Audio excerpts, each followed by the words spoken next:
এটা অনেকের কাছেই অজানা যে সাউথ ইন্ডিয়ানরা বা মূলত তামিলনাড়ুর লোকেরা কেন তাদের নামের পাশে পদবি বা সারনেম ব্যবহার করে না।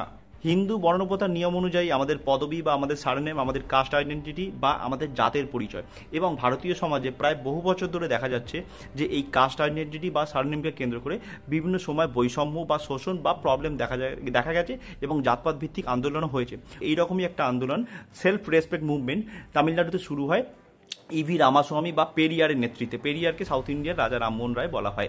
পেরিয়ার এই জিনিসটা খুব ভালো মতো রিয়েলাইজ করেন যে যত নষ্টের গোড়া হলো কাস্ট, এবং আমাদের সারনেম বা পদবীর মাধ্যমে সেই কাস্টের বহিঃপ্রকাশ বা রিফ্লেকশন দেখা যায়। সেই জন্য পেরিয়ার 1925-এর দশকে সেলফ রেসপেক্ট মুভমেন্ট চালু করে, এবং এই মুভমেন্টের মাধ্যমে সাউথ ইন্ডিয়ানরা তাদের সারনেম বিসর্জন দেয়। পেরিয়ার বলেন যে না থাকবে বাঁশ, না বাজবে বাঁশি। এক্ষেত্রে আপার কাস্টটা কিন্তু তাদের সারনেম এখনো পর্যন্ত ব্যবহার করে গর্বের সাথে।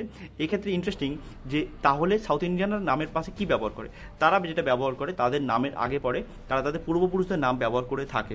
ক্ষেত্রে একটা প্রশ্ন খুব ইম্পর্টেন্ট উঠে আসে যে পশ্চিমবঙ্গ বা ভারতবর্ষের অন্য রাজ্যের লোকেরা কি তাদের সারনেম বা পদবি বিসর্জন দিতে পারবে, এবং পশ্চিমবঙ্গে আজ পর্যন্ত কেন এখনো কোনো কাস্ট বেসড মুভমেন্ট বা জাতপাত ভিত্তিক আন্দোলন হয়নি।